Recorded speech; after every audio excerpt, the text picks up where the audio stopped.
Bismillahirrahmanirrahim. Alhamdulillahirrabbilalamin. Wal aqibatu lil muttaqin. Wala udwana illa ala zalimin. Alhamdulillah teman-teman sekalian, di pagi hari yang cerah ini, walaupun sedikit gerimis ini di pertengahan bulan Syawal ini, saya bisa kembali menjumpai teman-teman sekalian, dan saya ingin menyambung apa yang saya sampaikan di video sebelumnya. Ya, tentunya sebelumnya saya berdoa kepada Allah, mudah-mudahan kita semua, saya, Anda sekalian, senantiasa dalam keadaan yang baik, sehat walafiat, sehat lahir batin, dirahmati, diberkahi oleh Allah, dan selalu berada dalam lindungan Allah Subhanahu wa Ta'ala. Amin ya rabbal alamin. Teman-teman sekalian, saya membaca dalam sebuah kitab, ya, yaitu kitab Talbis Iblis, ya. Di situ dikatakan bahwa ada orang yang tobat kepada Allah, memperbaiki dirinya, melaksanakan banyak ibadah, ya. Kemudian dia merusak tobatnya itu dengan kembali melakukan maksiat. Jadi setelah dia bertobat, setelah perbaikan diri, setelah dia memperbanyak ibadah, tapi dia rusak pertobatannya dengan kembali melakukan maksiat dengan sengaja, ya. Bukan karena ketidaksengajaan, tapi dengan sengaja, dengan direncanakan, gitu. Jadi rusak kebaikannya. Maka dikatakan dalam kitab itu, setan akan terus melancarkan tipu dayanya kepada orang yang seperti itu.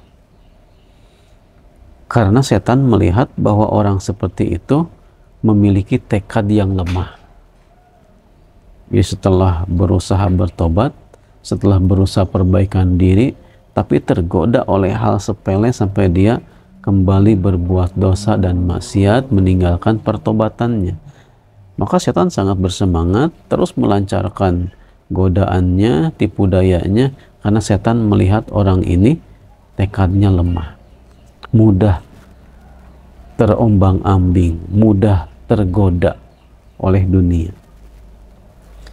Teman-teman sekalian, kemudian masih dalam kitab yang sama, Imam Hasan Al-Basri rahimahullah, beliau mengatakan, apabila setan melihat kalian dalam keadaan tidak taat kepada Allah, jadi kalau setan itu melihat kita selalu dalam keadaan tidak taat, selalu dalam keadaan dosa dan maksiat, maka setan menganggap kita telah mati, dan tidak usah digoda lagi orang yang telah mati.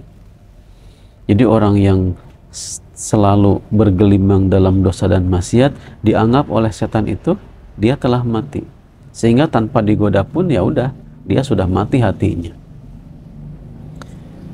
Kemudian apabila setan melihat kita selalu dalam ketaatan kepada Allah, jadi seseorang selalu taat kepada Allah, selalu ibadah, dan selalu dalam kebaikan, maka tetap setan pun menggoda, membuat kita bosan. Bosan dalam ketaatan, bosan dalam ibadah, bosan dalam sholat mungkin, bosan dalam baca Quran. Atau setan akan terus merintangi. Jadi kalau kita terus dalam ketaatan, setan pun akan terus merintangi, menghalangi, menggoda. Salah satu godaannya dibuat kita bosan, dibuat kita capek, lelah. Padahal kelelahan di dalam ibadah itu akan melahirkan kenikmatan. Lelahnya akan berakhir dan tinggallah pahalanya yang besar insya Allah.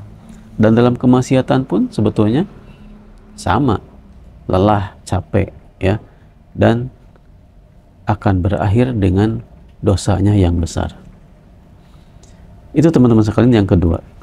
Yang ketiga,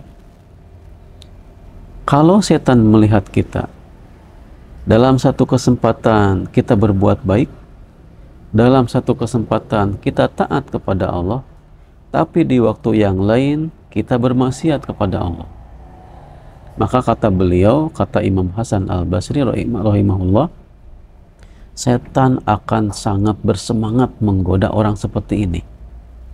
Jadi orang yang pelin-pelan seperti ini, di satu waktu dia beribadah, di lain waktu dia bermaksiat tanpa merasa berdosa.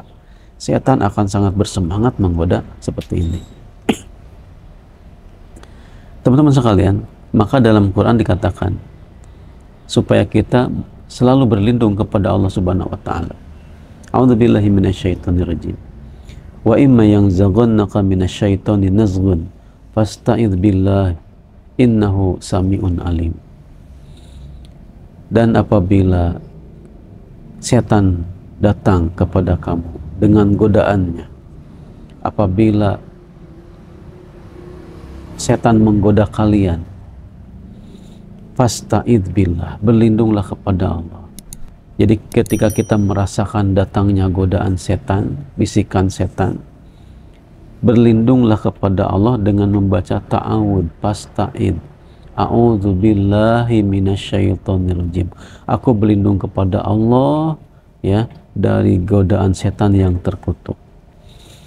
Jadi senantiasa kita berlindung kepada Allah, melindungkan diri kita kepada zat yang maha kuasa, yang maha mampu mengusir godaan-godaan setan.